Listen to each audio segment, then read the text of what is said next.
Second question, beginning with you, Ms. Grant. North Carolina's unemployment rate last month somewhere around 6.3%, but let's count all the people who are underemployed or have given up looking for work.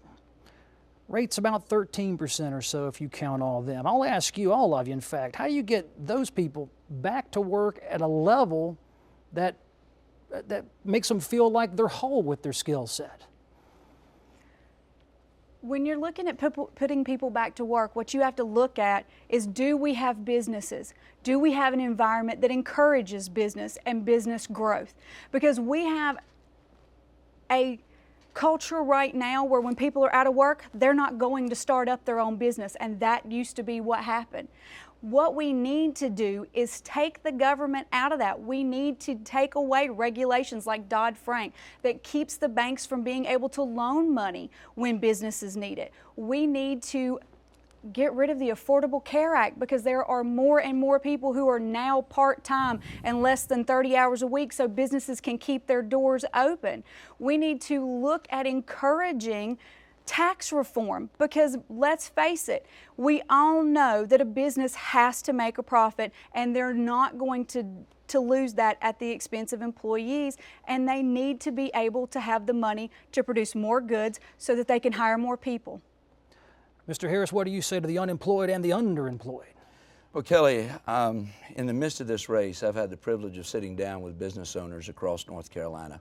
And you know, it doesn't matter whether I'm talking to Dennis Carpenter, who has a Ford parts restoration company where they make the Ford parts in Concord, or whether I'm talking to Steve Shelton, who owns Fence Builders in Winston-Salem, whether I'm talking to Bob Moss, who owns Moss Supply, where they make replacement windows. And I say to them, what could I do in the United States Senate that would make the greatest difference for you to be able to create jobs and flourish in your small business? Without exception, two things keep coming back. One, we've got to lower the tax rate on our small businesses. And number two, we have to remove the strangulation that we are putting around their necks with the regulations. In fact, Bob Moss remembers when his dad started that company. He remembers when OSHA first came in and they had about 3/4 of a page of regulations. Today, it's almost 86 pages, that same document. We won't create jobs until we begin to move in that direction.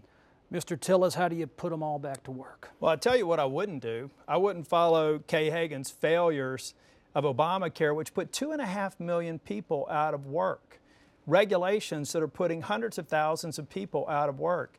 Kay Hagan doesn't get that government doesn't create jobs. Government kills jobs. What I would do is much the same what we've done in North Carolina over the last 3 years. You know, when I came in as Speaker, the unemployment rate was 10.4%. It's now 6.3 and below the national average. The things that we're doing in North Carolina are very different from what's going on in the nation.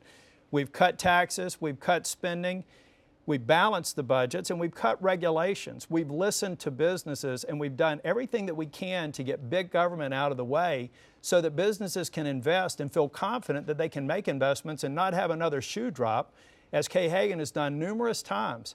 Just eliminating the chances for businesses to grow and prosper. We'll end that. We'll get back to the same sort of principles that we've done here in North Carolina, and it'll work for the nation.